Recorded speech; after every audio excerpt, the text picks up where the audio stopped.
Dalam pidatonya, Presiden Prabowo menyebut Indonesia memiliki modal besar untuk menjadi negara maju dan makmur. Posisi geografis yang strategis, kekayaan sumber daya alam, serta bonus demografi disebut menjadi kekuatan utama Indonesia. Presiden menyatakan puluhan persen perdagangan dunia melintasi perairan Indonesia, sehingga kedaulatan maritim harus dijaga secara tegas. Prabowo juga menyoroti maraknya pencurian sumber daya laut oleh kapal asing di perairan Indonesia. Menurutnya, setiap malam puluhan ribu kapal berbendera asing mengambil kekayaan Indonesia secara ilegal. Presiden juga memaparkan besarnya kontribusi komoditas strategis Indonesia, diantaranya ekspor minyak kelapa sawit yang mencapai 23 miliar dolar Amerika atau setara 391 triliun rupiah pada 2025.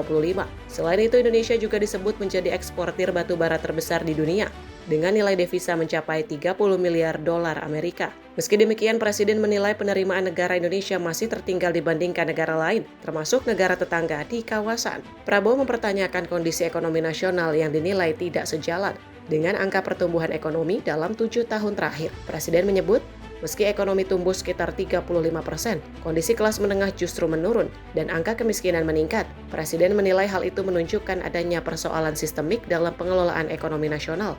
Di hadapan majelis yang terhormat ini, saya bertanya kepada semua partai politik, semua ormas, saya bertanya kepada semua pakar-pakar dan semua guru besar,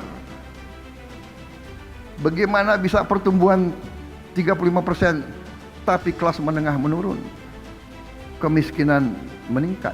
Prabowo juga menyoroti praktik under-invoicing, transfer pricing, dan penyelundupan yang disebut menyebabkan kerugian besar bagi negara selama puluhan tahun. Dalam pidatonya, Presiden menegaskan Indonesia harus berdaulat dalam menentukan harga komoditas strategis termasuk kelapa sawit, nikel, emas, dan hasil tambang lainnya. Pidato ini menjadi penegasan arah pemerintah dalam memperkuat kedaulatan nasional dan memastikan kekayaan Indonesia digunakan untuk kesejahteraan rakyat. Tim Redaksi Sinpo TV melaporkan.